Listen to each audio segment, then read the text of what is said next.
I'm Liam, and in this video I'm going to show you how to perform basic video edits inside of QuickTime on Mac. So first I'm going to double click to open this video here. Then what I want to do is I want to find the section of the video where I want to trim the start and the end. So let's say I want to go 10 seconds to 18 seconds. So first I'm going to go to a particular point where I feel it's okay.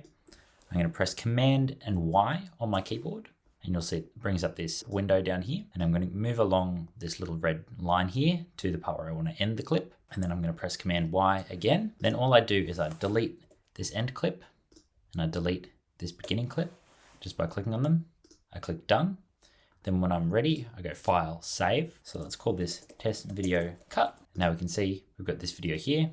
We double click, we can see it's just that 8-second range that we've cut out. Another way to edit a clip is to press Command T, and this brings up the trim window. And you can see we've got these sliders on either side where we can choose the start and end point of the video. So let's say we're going to go to 4 seconds, and you'll notice if we hold there for just a moment, it'll zoom in and we can be more precise with where we want to start or end the video. And we can do the same with the end here. We can end it wherever we like. When we're done, press Trim. And you can do the File Save method that I showed before, or you can also go File, Export As, and you can choose a smaller resolution, or you can choose audio only if you just want a audio file. For now, we'll just save, choose a name, click Save, and there we have it.